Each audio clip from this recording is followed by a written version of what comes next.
असाउद्दीन ओवैसी जी।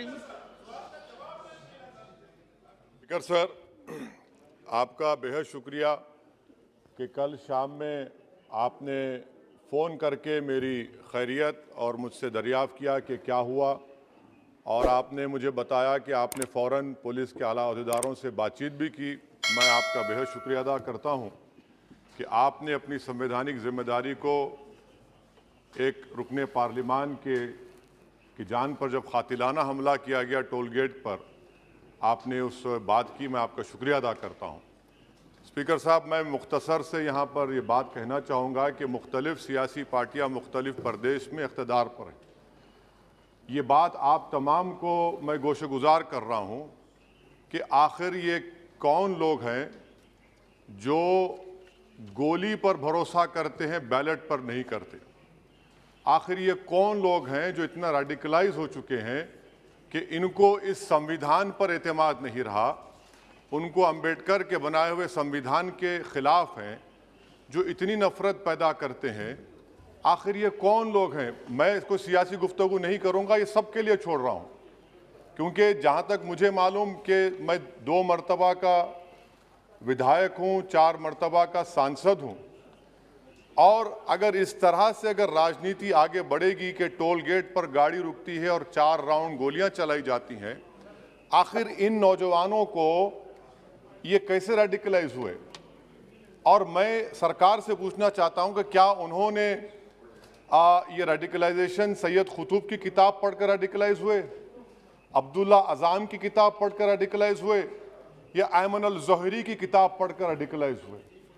इसीलिए मैंने सरकार से 2015 में कहा था कि इंटरनल सिक्योरिटी डिपार्टमेंट MHA में, उसमें तमाम मज़ाहिब के लोगों का एक काउंटर सेल बनाइए आप। और सर, ये रेडिकलाइज हो चुके हैं तो भारत की इससे राइट विंग कम्युनिज्म और टेररिज्म बढ़ेगा। मैं आपसे अपील कर रहा हूं कि जो गलती NDA 1 में की थी, आप वही करने जा रहे हैं। आपको नुकसान होगा, आपकी सरकार को नुकसान होगा, देश को तो, देश की सालिमियत को खतरा तो पैदा हो रहा है। सर, मैं आपके जरिए से सरकार को यह भी बताना चाहूंगा कि जिन लोगों ने ये रेडिकलाइजेशन किया है, आप इस पर गौर करिए, इन पर UAPA क्यों नहीं लगाते आप? अगर कोई स्पीच देता है, अगर कोई फेसबुक पर किसी क्रिकेट मैच पर किसी टीम की तायीद करता है तो UAPA लगता है। एक सिटिंग MP के ऊपर UAPA नहीं लगेगा सर। मैं सरकार पर छोड़ता हूं। सर, चौथी बात यह है कि रेडिकलाइजेशन की जब बात होती है, हमने यहां पर एक कांग्रेस के बड़े नेता से सुना कि 2 भारत हैं दौलत के एतबार से। नहीं सर, भारत की दौलत मोहब्बत है। भारत की दौलत पैसों की दौलत नहीं है, भारत की दौलत मोहब्बत है। हां, 2 भारत हैं, एक मोहब्बत पर जो पिछले कई बरसों से आबाद है, और एक नफरत पर भारत बन रहा है। तो क्या आप दौलत की भारत की मिसाल देंगे या मोहब्बत की भारत की मिसाल देंगे? अगर मोहब्बत की भारत की मिसाल देंगे तो उसमें आपको मेरी जबान को रोकने के लिए गोली चलाने की जरूरत नहीं है। इस 2 भारत को समझने की जरूरत है। सर, खत्म सर, मुझे खत्म सर सुनिए सर, मैंने करीब से 6 फीट से गोलियां देखी, मुझे बोलने दीजिए सर। हो सकता है कि कल दिन ना देखूं मैं। अगर मैं यहां पर नहीं बोलूंगा तो कहां बोलूंगा सर? आप मुझे प्लीज बोलने दीजिए। सर, मैं आपसे गुजारिश ये करना चाहूंगा कि आप हरिद्वार में, रायपुर में और इलाहाबाद प्रयागराज में मेरे बारे में क्या कहा गया? आपके नाईबी की रिपोर्ट है ना, आप क्यों छुपा रहे उसको? देखिए, मैं मौत से नहीं डरने वाला हूं, हम सबको जाना है इस दुनिया से। बल्कि मैंने कह दिया कि मैं इस वतन में पैदा हुआ, मेरी मां की कोख से तो जमीन पर लिटाया गया।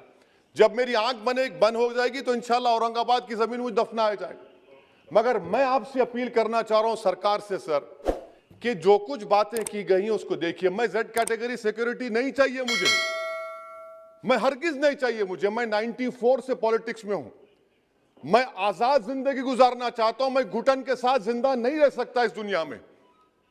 मुझे जिंदा रहना है तो अपनी आवाज उठाना है, मुझे जिंदा रहना है तो सरकार किसी के उनके खिलाफ बोलना है, और अगर गोली लगती है तो मुझे कबूल है, मगर मैं घुटन की जिंदगी नहीं गुजार सकता सर। मेरा मानना यह है कि संविधान में अगर देश के गरीबों को, मजलूमों को, अल्पसंख्यक समाज को सिक्योरिटी मिलेगा तो मुझे मिलेगी। सर, आपकी चिंता हमें है ना सर मैं इसलिए सिक्योरिटी दे रहे सर हैं आपको नहीं सर, देश के गरीब बचेंगे तो मैं बचूंगा। ओवैसी की जान इखलाक पीलू से बढ़कर नहीं है सर। ओवैसी की जान उस वक्त बचेगी जब गरीब की जान बचेगी। इसीलिए मैं आपके जरिए सरकार से अपील करना चाहूंगा कि सर इस नफरत को खत्म करिए, इस नफरत को खत्म करिए और इस पर आप गौर करिए। मैं नहीं लूंगा सिक्योरिटी, मैं जेड कैटेगरी नहीं चाहता हूं सिक्योरिटी। मुझे ए कैटेगरी का शहरी बनाइए आप, मुझे एक कैटेगरी का शहरी बनाइए ताकि मेरी और आपकी जिंदगी बराबर हो। जब देश के प्रधानमंत्री पर सिक्योरिटी ब्रीच हुआ, अपोजिशन की तरफ से मैंने कहा था कि गलत हुआ। सब सेकुलर पार्टी के लोगों ने कहा कि ओवैसी तुम क्यों बोले? मैंने कहा नहीं, देश का प्रधानमंत्री मेरा है, सिक्योरिटी ब्रीच हुई तो एक्शन लेना चाहिए। मगर 4 मर्तबा के एमपी पर कोई 6 फीट के फासले से 4-4 गोली चलाता है। मुझे मौत है, हम सबकी मौत है, मगर मैं इन गोली चलाने वालों से डर कर खामोश नहीं बैठने वाला हूं। और मैं दुआ करता हूं कि उत्तर प्रदेश में पुरअमन पोलिंग होगी इंशाअल्लाह। उत्तर प्रदेश की जनता गोली चलाने वालों का जवाब बैलेट से देगी, नफरत का जवाब मोहब्बत से देगी और कमजोरों को दबाने का जवाब हिस्सेदारी से देगी। मेरी आपसे गुजारिश है सर कि मुझे जेड कैटेगरी नहीं चाहिए, मैं रिजेक्ट करता हूं। आप इंसाफ करिए सर, उस पर यूएपीए लगाइए। और इनके दिमाग कौन है? 2 लोग रेकी करते हैं, उनको मालूम कि मैं मीरठ किठौर से आ रहा हूं उस टोल गेट पर, और 6 फीट के फासले पर गोली चलाते हैं। तो आप देख लीजिए सर, आप सरकार के हवाले, अगर आप इंसाफ करना चाहे आप इंसाफ कर सकते, मगर रेडिकलाइजेशन आपको नुकसान पहुंचाएगा और इससे राइट विंग टेररिज्म बढ़ेगा। शुक्रिया सर।